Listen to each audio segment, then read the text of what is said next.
This is Robert Cohen with the VOA Special English Development Report.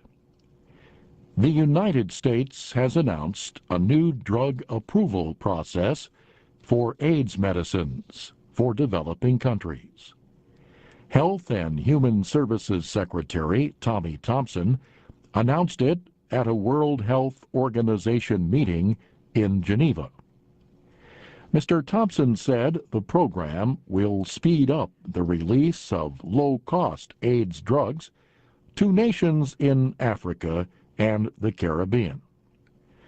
The program is part of President Bush's $15,000 million emergency AIDS plan. The Food and Drug Administration will supervise the program. Several different drugs are generally used together to suppress H.I.V, the virus that causes AIDS. The new policy urges drug companies to produce treatments that would combine up to 3 anti-retroviral drugs in a single pill. These are called fixed-dose combinations. Drug companies are also being urged to put existing medicines together in the same package.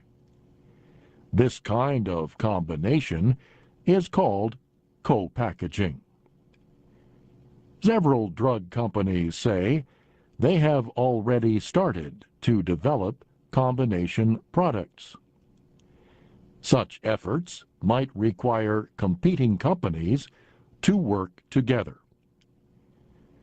The new policy involves AIDS drugs purchased by the United States for developing countries. American officials say the new policy will help them make sure of the quality of the drugs. Under the plan, companies that make name-brand drugs or their generic copies can equally seek FDA approval. They can offer existing research to show that the drugs are safe and effective. Companies must also show that a proposed combination product could be manufactured quickly.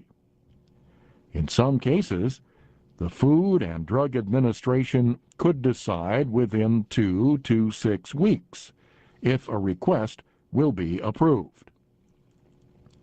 AIDS activists have long accused the United States of protecting drug makers from competition from lower-cost versions of their drugs. They point out that there is already a list of AIDS drugs approved by the World Health Organization.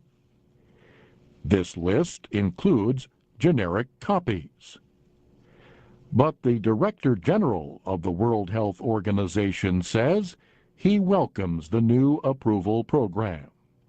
He says AIDS drugs paid for by international agencies and governments must meet quality and safety requirements. This VOA Special English Development Report was written by Jill Moss. This is Robert Cohen.